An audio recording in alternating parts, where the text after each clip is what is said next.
Okay. Sophie shook her head at Ethan, instead holding the orb high above her head.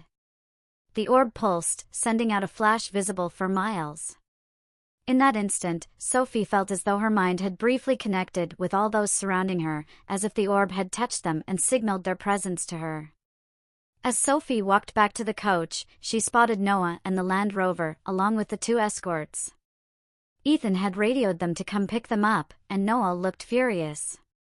"Damn it, girl, I thought I told you to wait until after dark," he muttered, anxiously glancing at the crowd that had gathered around her.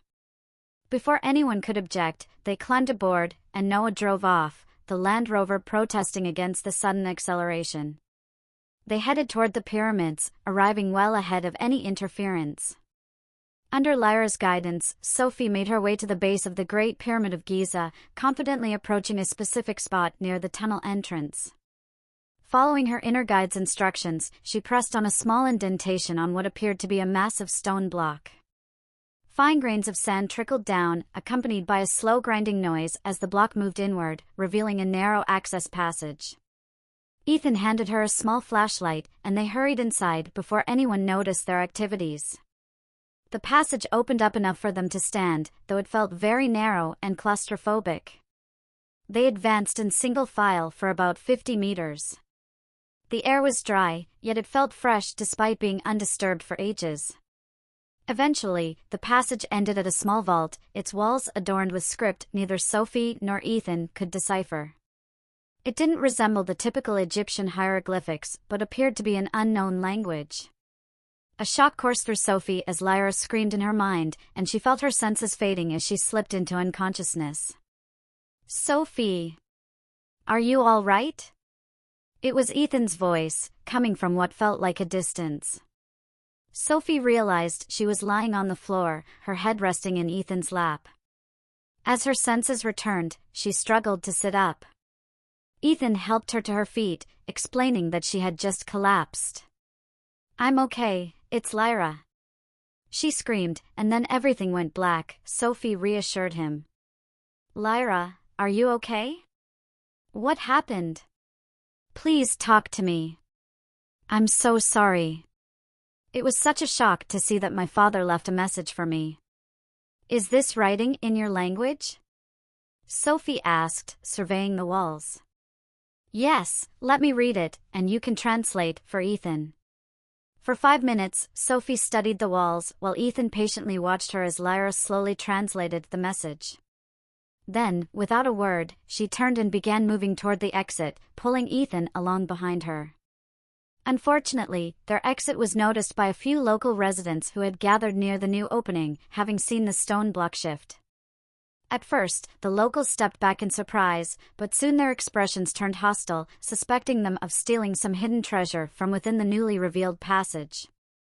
The orb, now tucked into the velvet bag hanging from Sophie's shoulder by a thin cord, caught the men's attention. One of the men yanked it away, tearing it off her shoulder and beginning to walk off with it while the others searched her for anything else. As Ethan struggled to prevent both of them from being handled, Sophie became rigid, tuning into her mentor's guidance. Ignoring the men surrounding her, she raised her arms above her head. Focusing her will, she began a theatrical chant that caused the men to pause and exchange bewildered glances as her eyes rolled back in her head, giving her a peculiar appearance. The man who had taken the bag suddenly stopped, feeling a pull against him. As he opened it, curious about the source of the mysterious force, he cried out as the orb floated free, its pulsating brilliance capturing everyone's attention. The orb moved slowly towards Sophie, gaining speed until it hovered directly above her head. She clasped her hands together around it, and a brilliant flash illuminated the area, making it clear that she was indeed the orb's rightful controller, not a thief as initially assumed. Stunned by this display of power, the locals fell to their knees, bowing so deeply that their heads touched the ground. The man who had taken the orb approached, his face a mix of fear and respect as he handed her the bag, gesturing apologetically. Sophie smiled at him to convey that she wouldn't seek revenge for their actions. With his fears allayed, he turned to the others, speaking in Arabic, and they gradually stood, looking like children caught with their hands in the cookie jar. Sophie walked past them regally, still holding the orb in front of her, while Ethan followed closely behind. The men parted, bowing their heads in respect as she made her way back to the Land Rover, where another group of tourists had gathered. The flashes of cameras from the tourists paled in comparison to the orb's brilliance. As she approached, they cleared a path, giving her ample space to enter the vehicle. Ethan noticed one of the tourists sprinting away, a video camera in hand. "Come on, let's move out. Things are about to get hectic unless I'm mistaken," he called. They drove away rapidly, heading back to a location Noah had identified as suitable for remaining out of public view. Ethan helped Sophie out and led her to a shady spot beneath a tree. Noah had brought several chairs and some cold drinks. Sitting down, the men waited as Sophie gratefully sipped the refreshing beverage. "I suppose you want to know what we discovered in the vault," she said, pausing to look at the two men. "I'll admit to a certain curiosity," Noah said with a grin. "Me too," Ethan agreed. "According to the message left for me, we need to find the vanishing point. That's where I need to be to initiate the process." "The vanishing point?" both men echoed in surprise. "It's where two intersecting arcs that touch the edges of the three pyramids converge at a very precise mathematical point." Sophie sketched a rough diagram to illustrate her point. "I need to be a bit southeast of the Mycerinus, or Menkaure, pyramid, and Giza, the Great Pyramid, will be the last one activated." "Anything else?" Ethan asked, studying the diagram intently. "Another thing I discovered is that I can't do this alone. I need to draw energy from a lot of people, not a huge amount, but the more there are, the better my chances of success," she said grimly. "Well, with the clouds so clearly visible and your demonstration today, I think getting an audience won't be a problem," Noah replied wryly. Lyra's father mentioned that after placing the resonators, they were going to Alexandria to teach the locals. "I don't know if they made it safely, there was no confirmation in the message. I think we can assume they made it." Alexandria was known as the greatest center of learning in the world at that time, Ethan reassured her. "Ethan?"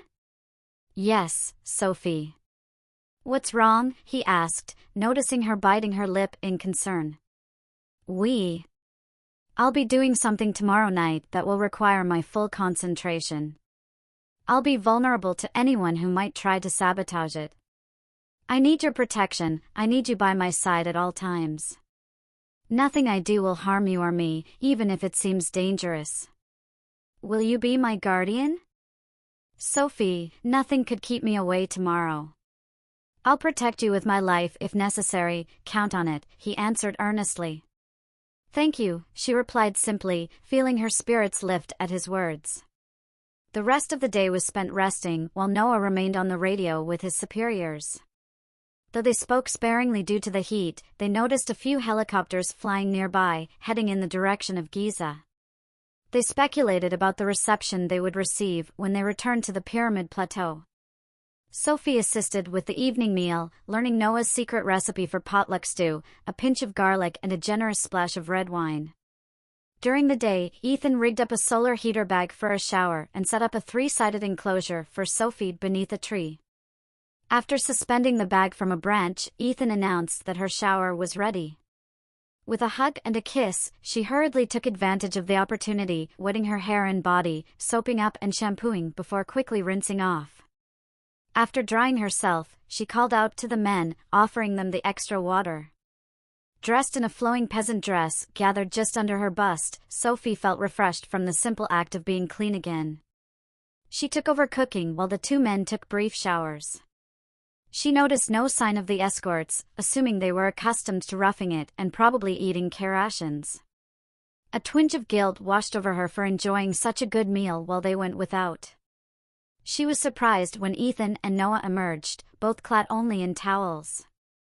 Noah had a dusting of white hair across his chest, typical for his age, with visible signs of old battle wounds on his torso. Ethan, too, had a few scars, but his lean, muscular build showcased a light sprinkling of black hair across his chest. They grinned at her and began to act like fools, striking classic bodybuilder poses. Sophie couldn't help but burst out laughing, which made them even more animated. Eventually, they joined her in laughter, grabbing her arms and starting to dance in a circle. Unfortunately for Ethan, the fun ended abruptly when his towel slipped down, leaving him exposed. He blushed and quickly covered himself while muttering under his breath. Sophie stole a quick glance and felt faint. It was impressive. My God, he must be part horse, Lyra giggled. I hope this body can handle it. Oh, what am I thinking? Sophie countered. Did I just think what I thought? She continued, feeling strangely exhilarated. Hey, don't confuse me with all this thinking, Lyra chuckled. Dinner was tense. Sophie couldn't shake the image of Ethan's physique from her mind, and Ethan looked visibly embarrassed. Noah observed the two of them with a small smile. He finished his meal first, standing up and saying, I'll just duck off to the tent. Both Ethan and Sophie suddenly choked, bursting into laughter at Noah's unintentional slip of the tongue. Noah grinned, revealing that it was no accident. As one, Ethan and Sophie threw the salt and pepper shakers at Noah's hastily retreating back, hearing him laugh to himself as he ducked into the tent. Turning to each other, they smiled, and Ethan reached for Sophie's hand, pulling her closer until their lips met. The sudden rush of feelings made Sophie's heart race, but she didn't pull away. It felt too good. Ethan's kiss ignited her body in an exhilarating, yet pleasurable way that she didn't want to end. Han, we need to conserve your energy for tomorrow. There will be time for that later, Lyra sighed. Later that night, Sophie lay in her bed, alone, thinking about Ethan. She recognized that the bond forged between them on the flight was now solidified. It filled her with happiness to share her intimate thoughts with someone else, despite it not being what she had envisioned for herself when she was Bob. With a shock, she realized that Bob now felt like a distant dream. She had his memories, but trying to visualize herself in her old body while inhabiting this one was becoming increasingly difficult, almost overwritten, to the point that it seemed odd to think she had once been a man. The next morning, Sophie was up and dressed before the men, teasing them as they groggily awoke. Ethan did a double-take once his eyes focused, letting out a low whistle as he took in her outfit.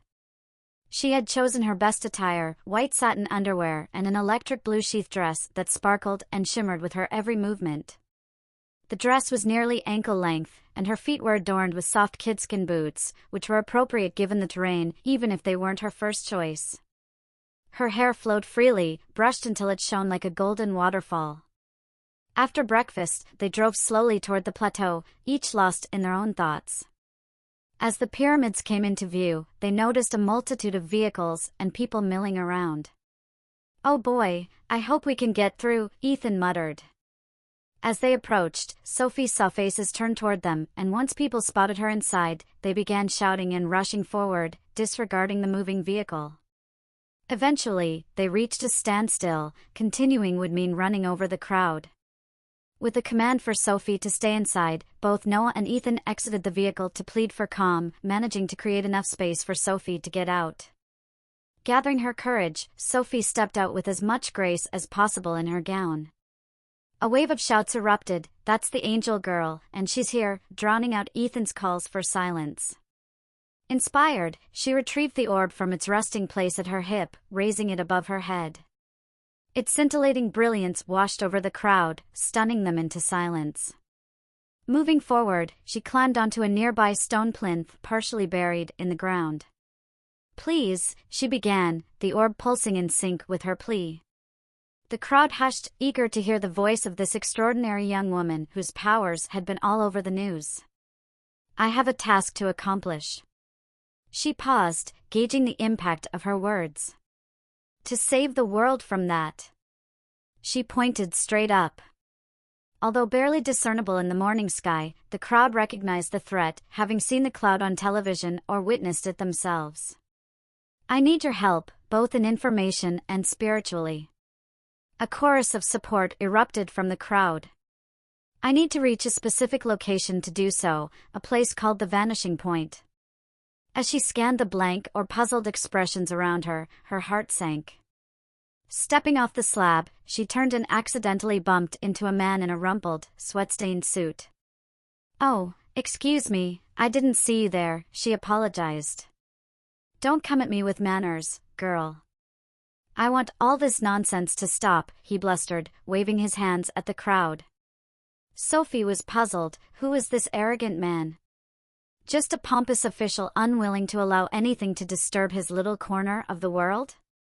Stopping something is precisely what I intend to do, she snapped back, her tone imperious. With her head held high, she brushed past him, leaving him gasping in her wake. Ethan, closely following her, accidentally bumped into the official, knocking him off balance as the crowd began to mill around.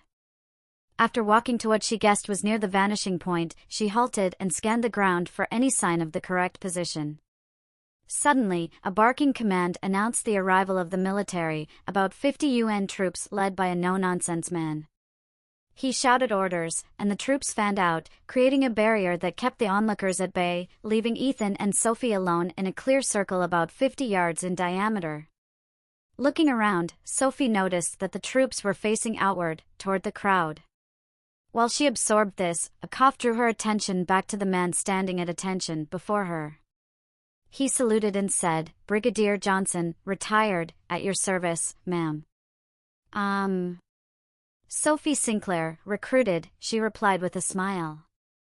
"According to my orders, ma'am, I'm here to assist you in any capacity short of starting a war."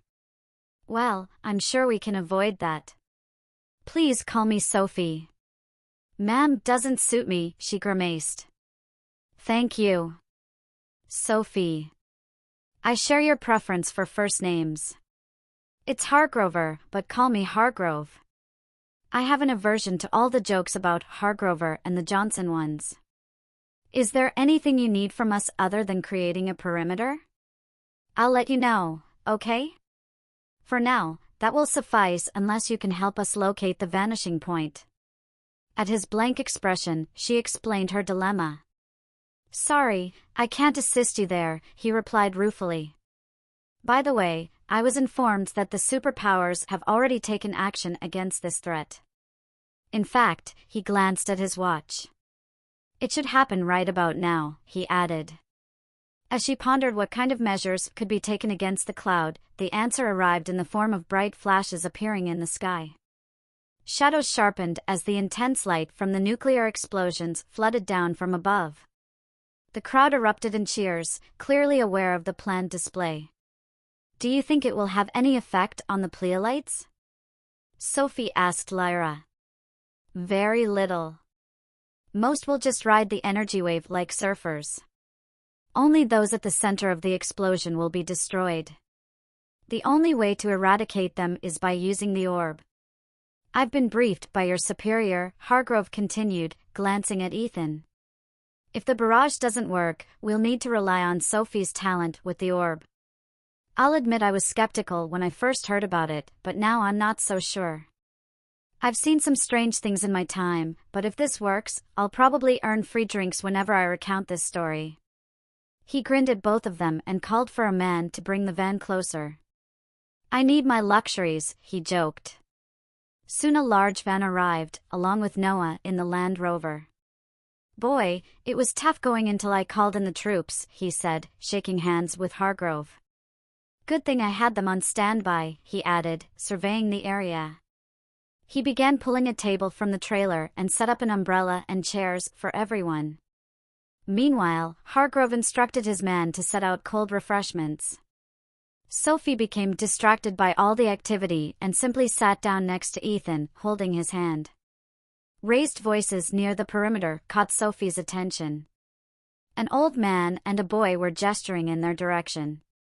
Suddenly, a crackle on the radio from Hargrove's van announced a conversation with the nearest UN personnel involved in the heated situation. Hargrove listened for a moment and then called Sophie over. "Apparently, there's a man who claims to know what you're searching for, but he insists on speaking only to the prophesied one, the one he refers to as the one with the sun in her palms." Both Ethan and Sophie exchanged puzzled glances, unsure how anyone would be aware of the message in the discovered text. "Shall I let him in?" Hargrove asked.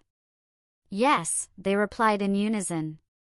The wait for the man was agonizing for Sophie as he shuffled slowly forward, aided by the boy. His robes were clean and appeared ceremonial, adorned with curious symbols. Sophie, this man knew my father, Lyra's excited voice rang in her mind. Impossible. He's old, but not that old. No one could live that long. Those symbols are from our world, nonetheless, Lyra replied, barely able to contain her excitement. Oh my God, I think he's blind. Look at that staff he's using and how the boy is helping him. How can he assist us in locating the spot when he can't see it? Don't be so negative. That staff, it's special. Examining the staff again, she noticed it had a curious cup shape on one end and intricate carvings along its length. The old man approached Sophie, peering into her eyes as if searching for something. Despite the cataracts clouding his vision, he seemed able to see her clearly. A look of joy transformed his tired face. At last, the time has come, he declared. I will be the last guardian of the staff, and my grandson won't have to bear the burden of the prophecy like his ancestors, he added, sounding relieved. Ethan offered him a seat and a cool drink, which he accepted gratefully. He continued his story slowly, pausing frequently as he explained how the ancestors of two families had been tasked with ensuring that the knowledge of the staff and its use would be passed down through the ages until the discoverer of the orb arrived. The other lineage had died out due to disease and famine, but his had survived and heard about the orb's discovery. By the time he finished, it was midday, and they decided to have lunch before locating the point. Hargrove provided a refreshing salad with cold chicken and pita bread, complemented by chilled white wine. Sophie noticed with a grin that both Noah and Hargrove were drinking cans of German lager. It struck her as surreal that they were calmly eating while the world teetered on the brink of destruction. She shrugged off her concerns, realizing it was pointless to stress, and tried to relax for the challenges ahead. During lunch, Sophie, on behalf of Lyra, asked the old man about the symbols on his garments and their significance.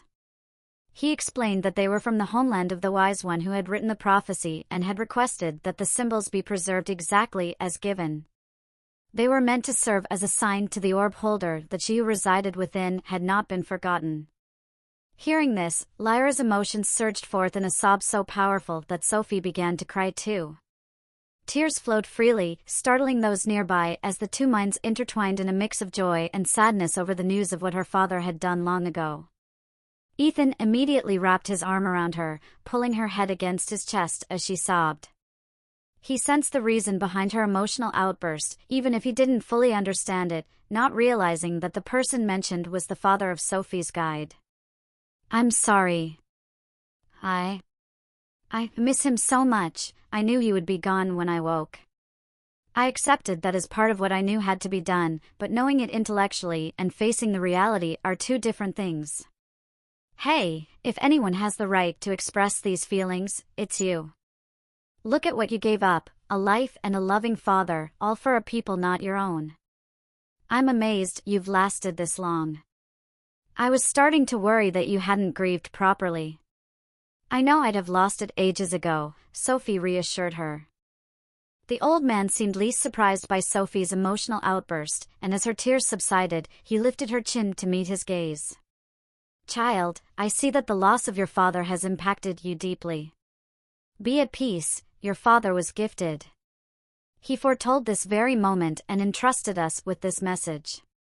Daughter, remember our purpose. Only if you fail will our lives be wasted. Succeed, and you will know that our efforts were not in vain. Now go and finish what you've started, so I can finally rest. God willing, we will reunite in the afterlife. The old man extended his gnarled hand to Sophie. Let's go find the place you need, shall we? With newfound resolve, driven by the determination to complete her task, Sophie took his hand and stepped forward to locate the crucial final setup point.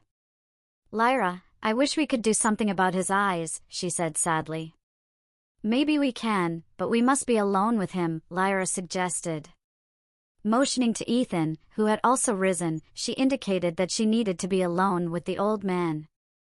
Reluctantly leaving his company, she walked some distance away to ensure privacy. Taking the orb from its velvet bag, Sophie held it to the old man's head and concentrated. As the energy from the orb combined with the focused intent of their minds, Sophie and Lyra sent a delicate tendril of energy to burn away the cataracts obstructing his vision. The man gasped as his sight returned. Tears of gratitude streamed down his face, and he sank to his knees in reverence. "Thank you, Maiden of the Orb. I will be forever indebted to you," the old man said. "Nonsense. I owe my gratitude to you and your ancestors for your faithful service. Please, get up and help me one last time," she urged, wiping away a tear of her own. She waved to Ethan, who joined them, his astonishment clear as he took in the sight of the man with restored vision. "You did that with the orb?" he whispered. At her nod, he grinned and joked, "We could set up a practice and make millions." "I already have millions," she replied with a grin. He said she rejoiced. "He's yours, handle him gently." She mused.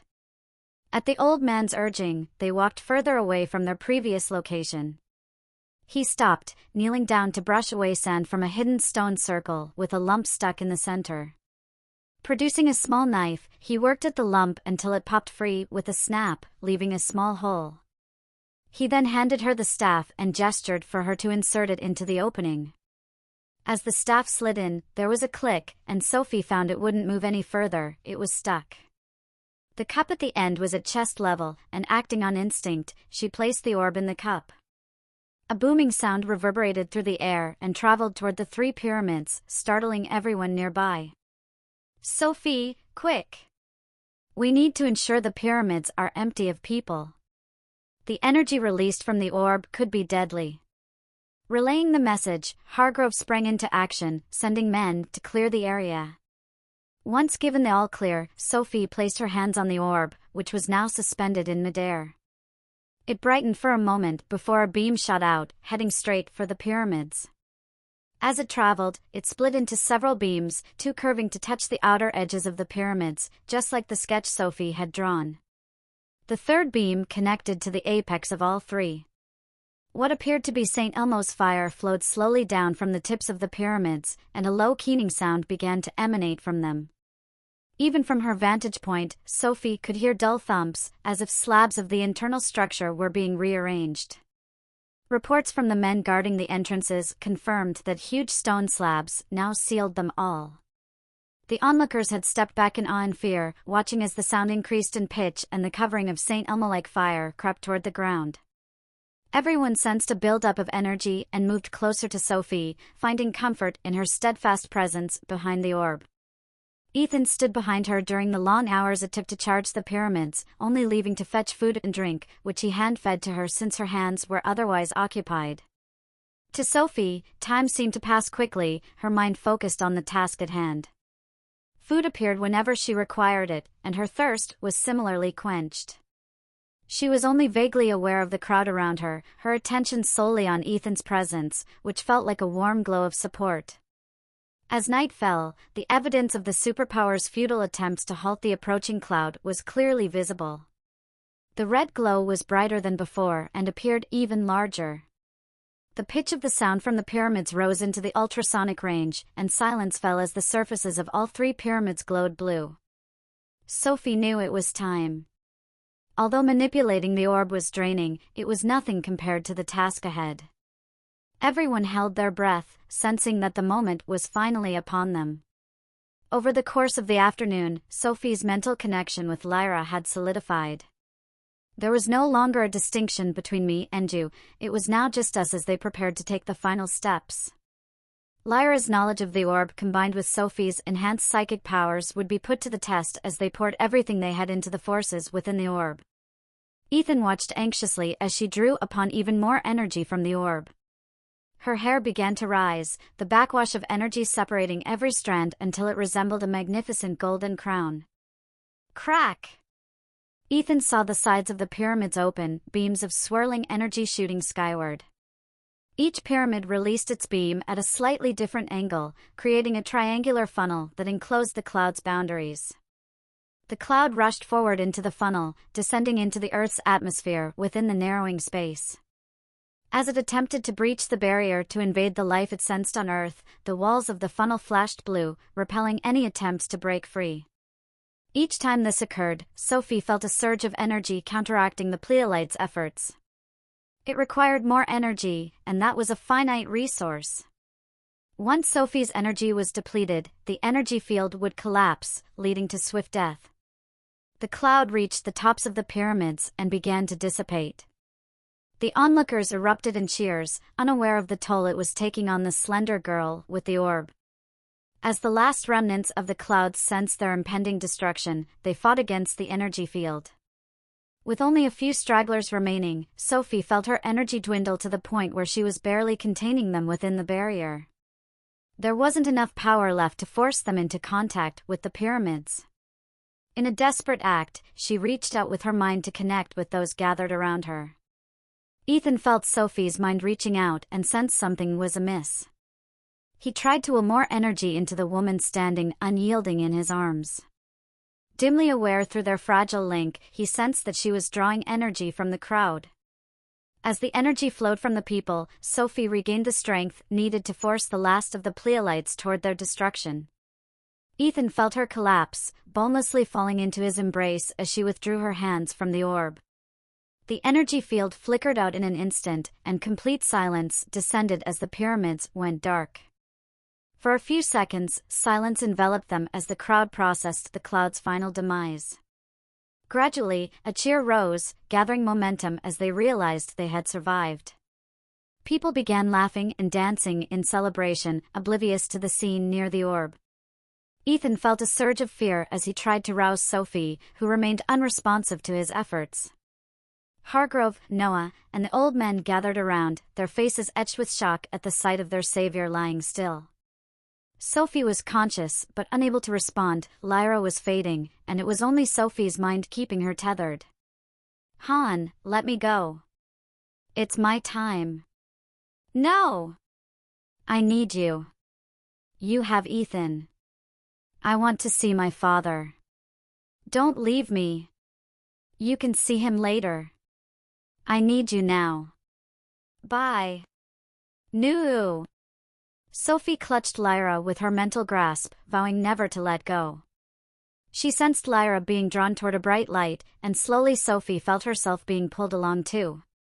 She struggled to maintain her connection to her corporeal body, but her grip was slipping. "If you're going, then so am I." "No. It's not your time." As Sophie felt herself sliding toward oblivion, panic set in at the thought of losing either Lyra or Ethan. In a desperate bid, she reached out mentally to Ethan, stopping herself in her tracks as she held on to both with a grip that could rival Hercules. Ethan felt Sophie's call through their connection. As he willed her to return, he felt the link strengthen, becoming as solid as a steel cable. He sensed her struggle to come back, but she was being pulled away. Terrified that she might be dying, he poured every ounce of his love into her and willed her back with every fiber of his being. To Sophie, Ethan's love struck her like an avalanche, flooding her soul with power. Harnessing that love, she snapped back into her body while still holding on to Lyra. The rebound effect merged their souls, becoming one. As their connection with Ethan broke, Sophie fell unconscious from the shock. Ethan, still holding Sophie's body, wept, believing she was lost to him as the connection severed. When his tears fell on her face, she stirred and her eyes fluttered open. Gazing into his grief-stricken face, she felt a surge of love for the man who had risked everything to save her. "Ethan, I'm back." Ethan's eyes widened in joy. Hearing her voice filled him with relief, dispelling the shadows of doom. "Sophie, I love you," she said softly. "I love you too." It felt like the sun was about to go out of my life just then. He lifted her in his arms and kissed her before setting her on her feet. She embraced the others, receiving kisses from each of them. As they walked toward Hargrove's van, Sophie felt as though she had just run several marathons, even with her enhanced body. Lying down inside, she rested while Ethan made her a hot chocolate. She could hear voices outside as Noah and Hargrove discussed the day's events. "Shit!" Noah exclaimed. "We forgot the orb." It's still out there. Sophie smiled to herself. Hell, it's gone. And the staff too. Where's the old man? Sophie knew the orb was in safe hands, and hopefully, it would never be needed again. Besides, she knew how to find it if necessary. When Ethan returned with the drink, he asked if she was okay. Yes, we are, she replied with a smile. We? Lyra is now part of me, I feel her in my heart, and she is me as well. We are one. Now and forever, we share each other's experiences and knowledge. She can live out her life with me, and I know all I need to be the woman I am now. So I'll be marrying both of you? That's a bargain if I ever heard one, Ethan said, looking at Sophie expectantly. Yes, Simon. Are you asking me to be your wife? Yes, if you'll have me, that is. Have you? You had me at hello.